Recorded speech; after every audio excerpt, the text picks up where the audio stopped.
오늘은 많은 분들이 가장 힘들어하는 문제, 바로 집 이야기를 해보려고 합니다. 집을 구하려고 알아보다 보면 제일 먼저 막히는 게 뭘까요? 월세도 부담이지만 대부분의 분들이 제일 먼저 포기하게 되는 이유는 보증금입니다. 월세는 어떻게든 낼 수 있는데 보증금이 없어요. 갑자기 이사를 해야 하는데 목돈을 마련할 방법이 없습니다. 공공임대가 있다고는 하는데 결국 보증금이 필요하다더라고요.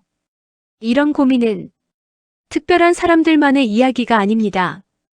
은퇴 후 소득이 줄어든 분들, 실직이나 폐업을 겪은 분들, 전세 사기나 가족 문제로 갑자기 거처가 필요해진 분들에게 보증금은 가장 큰 현실적인 장벽입니다. 그래서 오늘 영상에서는 2025년 기준으로 보증금이 아예 없다고 말할 수는 없지만 부담을 크게 줄일 수 있는 공공임대주택과 주거지원 제도를 하나씩 차근차근 설명드리겠습니다. 1. 먼저 꼭 구분해야 할 것. 본격적인 설명에 들어가기 전에 꼭 한 가지는 짚고 가야 합니다. 공공에서 지원하는 주거제도는 크게 두 가지로 나뉩니다. 하나는 잠시 머물 수 있도록 돕는 임시주거 지원이고요. 다른 하나는 오래 살 수 있도록 제공되는 장기 공공임대주택입니다. 이걸 구분하지 않으면 보증금이 없다고 해서 신청했는데 생각했던 거랑 다르네. 이런 혼란이 생길 수 있습니다. 그래서 먼저 오래 살 수 있는 집 이야기가 아니라 당장 거처가 필요한 분들을 위한 임시주거 지원부터 설명드리겠습니다. 2. 긴급주거지원. 첫 번째는 긴급주거지원입니다. 이 제도는 공공임대주택이 아니라 갑자기 큰 어려움이 생겼을 때 잠시 버틸 수 있도록 돕는 제도입니다. 실직이나 폐업, 큰 병이나 사고, 전세 사기나 화재, 가정폭력처럼 당장 집을 유지하기 어려운 상황이 생겼을 때 주민센터에서 상황을 확인한 뒤 임시거처를 연결해 주거나 밀린 임차료나 공과금 같은 주거비를 일시적으로 지원해주는 방식입니다. 임시거처는 긴급임시거처, 여관, 모텔, 쉼터 등 지역 상황에 따라 달라질 수 있습니다. 여기서 꼭 알아두셔야 할 점이 있습니다.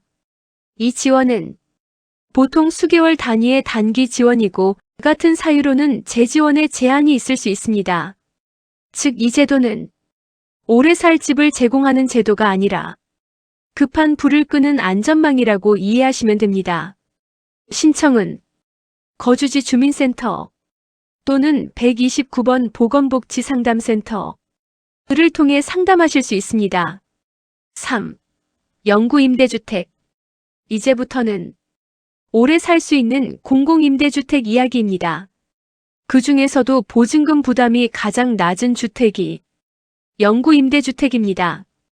영구임대주택은 주거 취약계층이 장기간 안정적으로 살 수 있도록 국가가 공급하는 주택입니다. 대상은 주로 생계급여나 의료급여를 받는 분들, 국가유공자, 장애인, 한부모 가족 등입니다. 많이들 궁금해하시는 보증금은 2025년 기준으로 보면 생계의료급여 수급자 기준으로 서울은 평균 약 190만 원 내외, 지역이나 단지에 따라 200만 원에서 400만 원 정도인 경우도 있습니다. 일반 저소득층의 경우에는 600만 원에서 1,300만 원 이상인 곳도 있습니다.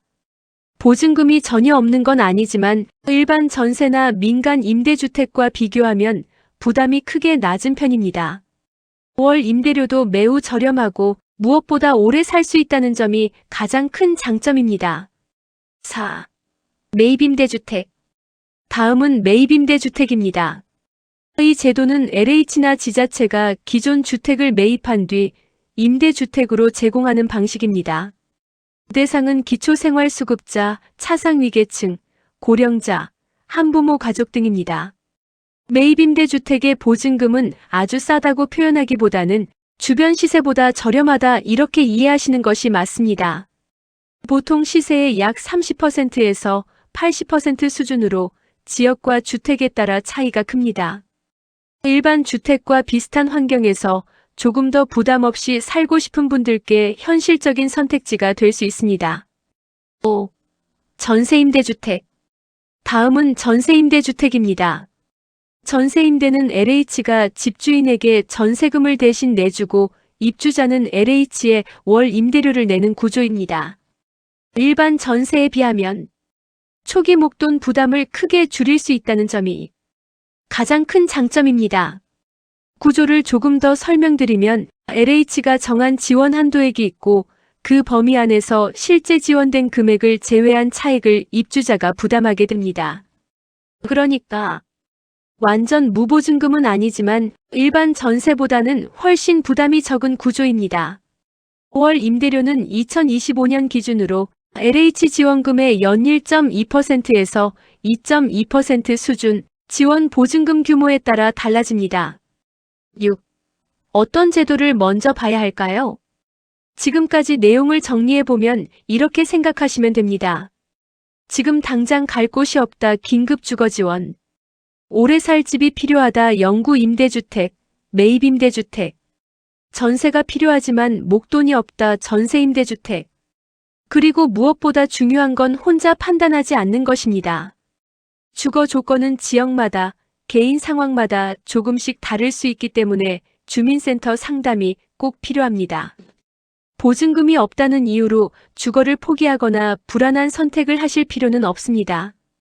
다만 임시지원과 장기 임대를 제대로 구분하지 않으면 기대와 현실이 달라질 수 있습니다.